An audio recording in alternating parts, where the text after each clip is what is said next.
কাজের সময় ঝামেলা। যাও ডেকে নিয়ে এসো। যাচ্ছি স্যার।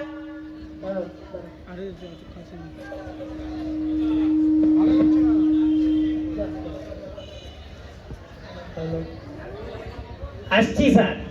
আসুন। কি ব্যাপার, তাড়াতাড়ি বলুন।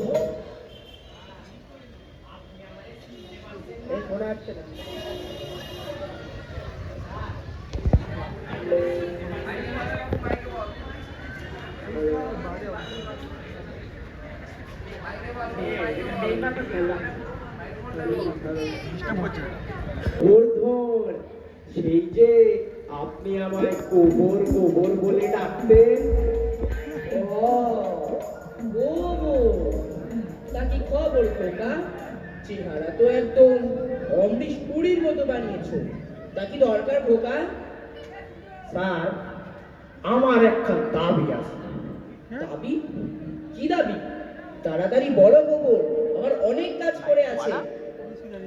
স্যার, এই যে আমার টাকা, মানে যে টাকাগুলো আমি ফি বাবদ স্কুলে দিয়েছি, সেই সব টাকা আমার সুদে আসলে ফেরত দিতে হবে। মানে? মানে টানে জানি না স্যার। সবাই বলে পড়াশোনা করে আমি আস্ত একটা গর্ধব হয়েছি।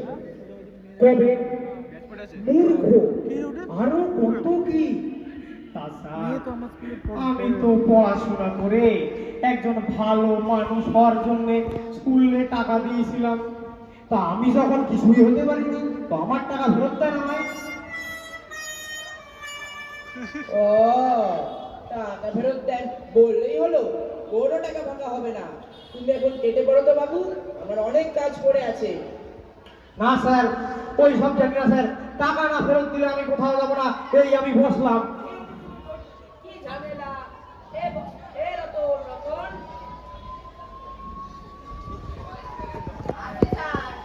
আয়, যাও তুই তো স্যার কেটে আনো। যাচ্ছি স্যার।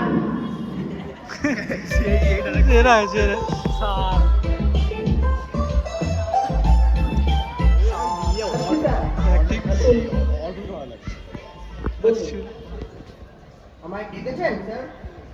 হ্যাঁ। আরে দেখুন তো কি ঝামেলা। এই গোবর বলে কিনা ওর দেয়া সব স্কুল ফিজের টাকা ফেরত দিতে হবে। হ্যাঁ, এটা কি বলছিস খবর? কোনো টাকা বাকা হবে না। স্যার, আপনি আমার অনেক ভেঙিয়েছেন, তা সে ব্যাপার না, কিন্তু টাকা আমার আজ ফেরত চাই। কানের করে মানে কষাবো না, ভুলে গেছিস ওই সব বুঝি না স্যার। টাকা দিন, তারপরই যাবো, তার আগে নয়। দেখুন আপনার কথা, শুনুন আপনার কথা। আপনি একাডেমিকে সবাইকে ডেকে আনুন, তারপর দেখছি তোর কি হয়। আর আমিও থাকবো কাউন্সিলের সেক্রেটারি হিসাবে, দেখছি তোর কি হয়। তা বাবা গোবর, তুমি এখন একটু বাইরে যাও, আমরা একটা আলোচনা করে তারপর তোমার বিষয়টা দেখছি।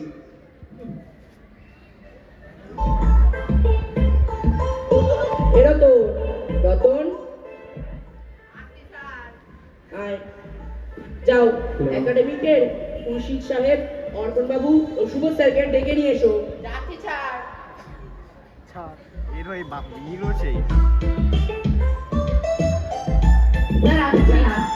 আসুন, বসুন সকলে।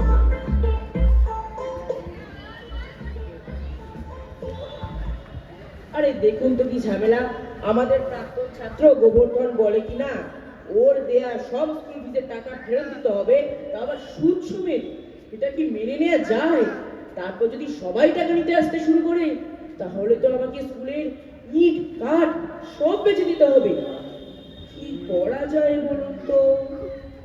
দেখুন আপনার বাবু, আমরা ওর পরীক্ষা নেব, কায়দা করে পাস করিয়ে দিয়ে সার্টিফিকেট দিয়ে দেবো। ঠিক ঠিক, একদম ঠিক। আর ওকে এমন সহজ প্রশ্ন করতে হবে যাতে ও উত্তর দিতে পারে, আর শেষে ওকে সব বিষয়ে পাস লিখে সার্টিফিকেট দিয়ে দেবেন। ব্যাস, তাহলে সাপও মরলো, লাঠিও ভাঙলো না। হ্যাঁ হ্যাঁ, একদম ঠিক ঠিক। তাহলে ডাকি ওকে। আমরা তো মোটামুটি সব সাবজেক্টেরই শিক্ষক আছি, ঘুরিয়ে ফিরিয়ে সব বিষয়েরই প্রশ্ন করতে পারবো। হ্যাঁ হ্যাঁ ডাকুন ডাকুন। কিন্তু সাবধান, ওকে এমন প্রশ্ন করতে হবে যাতে ও উত্তর দিতে পারে, ওকে কিছুতেই ফেল করতে দেওয়া হবে না। তাহলে ওকে ডাকি। হ্যাঁ হ্যাঁ ডাকুন ডাকুন। রতন, রতন স্যার আসুন। যাও গোবর কেটে কে আনো। যাচ্ছি স্যার। এই রোলটা মারাত্মক, এই রোলটা মারাত্মক। আসছি স্যার, যাচ্ছি আর কিচ্ছু না। এটা মাইক্রোফোন দিলে ভালো। এটা ফেলা। আয়। স্যার, আপনারা আমার অনেক লেট করে দিলেন, তাড়াতাড়ি টাকা ফেরত দেন আমার, আমি বাড়ি যাই। শোনো বাবা গোবর, তুমি তো বলছো তুমি আমাদের স্কুলে পড়ে কিছু শিখতে পারোনি, তাই আমরা ঠিক করেছি তোমার একটা পরীক্ষা নেব। সেই পরীক্ষায় যদি তুমি পাশ করো তাহলে তোমার টাকা আর ফেরত হবে না। ও, আপনারা সবাই মিলে বন্দি করেছেন, আমার টাকা ফেরত দেবেন না? ঠিক আছে, নিন পরীক্ষা, ফেল তো আমি করবই। তাহলে পরীক্ষা শুরু করি। প্রথমে বাংলা স্যার অর্পণ বাবু, আপনি প্রশ্ন করুন। আচ্ছা বাবা গোবর্ধন, বলো তো বাঙালির মাতৃভাষা কি? মাতৃভাষা? স্যার, বাংরেজি। হ্যাঁ হচ্ছে, ঠিক করে বল। না না স্যার, ও একদম ঠিক বলেছে। আসলে বাংলা ভাষা তো পালি, প্রাকৃত, তৎসম, তদ্ধম, আরবি, ফার্সি, ইংরাজি ভাষার মিশ্রণ। এবং তাছাড়া আজকের জেনারেশন তো বাংলা, ইংরাজি, হিন্দি মিশিয়ে একটি খিচুড়ি ভাষায় কথা বলে, যাকে বাংরেজি বলাই যায়। তাই ও একদম ঠিক বলেছে। ঠিক আছে, এবার সঠিক বলা হলো। আপনি প্রশ্ন করুন।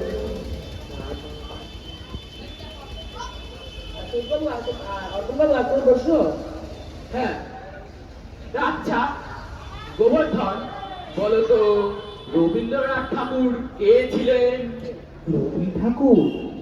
স্যার, রবি ঠাকুর মস্ত বড় ব্যবসায়ী ছিলেন। হ্যাঁ বলে কি?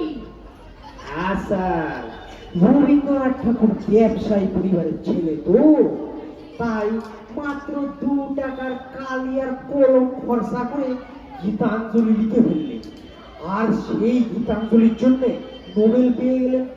সেই নোবেলের মূল্য 2 কোটি টাকা। কত লাভ বলুন তো স্যার? বলে কিছু না, তোমার একদম ঠিক। আসলেও বলতে চেয়েছে যে এত বড় সম্মানকে পুরো টাকা দ্বারা পরিমাপ করা যায় না। ও যে বাংলায় পণ্ডিত, ওকে বাংলায় ফুল মারছি।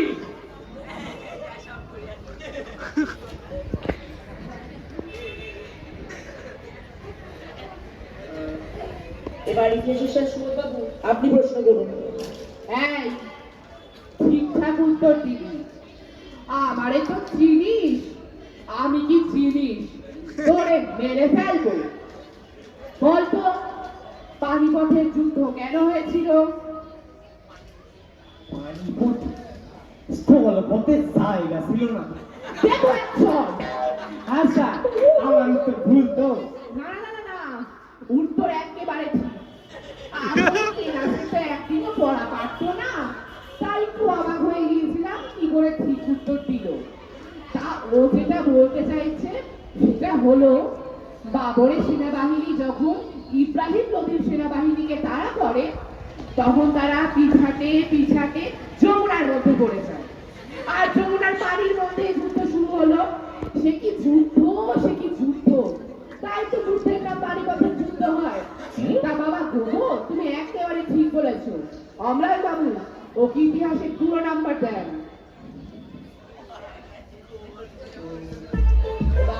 অফিসার বাবু, আপনি শুরু করুন। অঙ্কতে গোবর তো চিরকাল শূন্য পেয়েছে। দেখি। স্যার, চিন্তা করবেন না, এইবার আমি শূন্যই পাবো। চুপ! বলো, তুমি কত টাকা পাবে? টাকা? আচ্ছা, আমি ক্লাস 5 থেকে 12 পর্যন্ত মোট 6 বছর আমাদের স্কুলে পড়েছি, তাই ফি বাবদ টাকা দিয়েছি মোট 12,650 টাকা। এই টাকার মধ্যে চক্রবৃদ্ধি সুদ জুড়লে হয় 15,065 টাকা। তা বলছিলাম কি ওই 65 টাকা দিতে হবে না, ওইটা আমি স্কুলকে দান করে দিলাম এই যে প্ল্যাটিনাম জয়ন্তী ওই উপলক্ষে। আর বাকি 15,000 টাকা আমায় ফেরত দিন জলদি। এই শোন, এটা আমি তোর অঙ্ক পরীক্ষা নিয়েছি। অম্লান বাবু, এই গোবর্ধ অঙ্কের প্রতিভা, এত জটিল অঙ্ক ও মুখে মুখে সমাধান করে দিয়েছে। ওকে অঙ্কে A+ দেয়। এবার ফিজিক্যাল সায়েন্সটা আমি নেব। বলো তো বাবা গোবর, কোনো বস্তু থেকে দূরে সরে গেলে সেই বস্তুকে বড় দেখায় না ছোট দেখায়? বস্তুর কাছে গেলে বস্তু ছোট দেখায়, বস্তু থেকে দূরে আসলে বড় দেখায়। কি অর্থ হলো এত সহজ প্রশ্ন? ঠিকঠাক উত্তর দেন স্যার। ভুল উত্তর দিয়েছি তো স্যার। না, উত্তর একেবারে ঠিক। আসলে ও বলতে চেয়েছে সাময়িক দৃষ্টিবিভ্রম অর্থাৎ অপটিক্যাল ইলিউশনের কথা। সাবাস বাবা গোবর, সাবাস। বলেন কি স্যার, আপনারা সবাই চক্রান্ত করে আমার মতো নিষ্পাপ ছেলেরে ঠকাচ্ছেন স্যার। এটা কিন্তু ঠিক হচ্ছে না স্যার, এটা কিন্তু ঠিক হচ্ছে না। বাবা গোবর, তুমি তো অনেকক্ষণ দাঁড়িয়ে রয়েছো, বসো বসো। না স্যার, বসতে আমি আসিনি, আমি এসছি টাকা ফেরত দিতে। আমাকে আমার টাকা ফেরত দিন। গোবর এইভাবে কত বলিষ্ঠ, ও এতক্ষণ দাঁড়িয়ে রয়েছে তাও ওর পা কাঁপছে না, তাই ওকে ফিজিক্যাল এডুকেশনও A+ দিই। তাহলে আমি মার্কশিটটা লিখে ফেলি।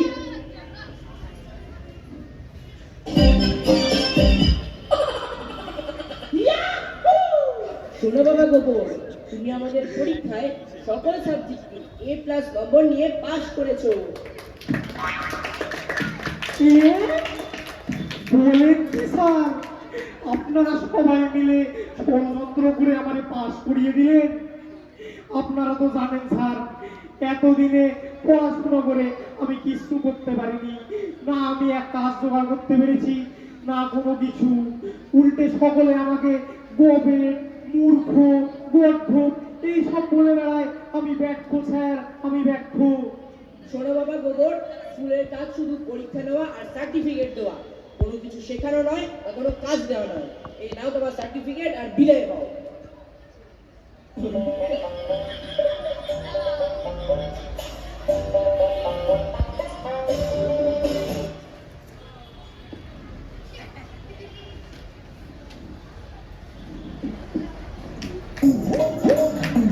কেমন দিলাম বলো তো?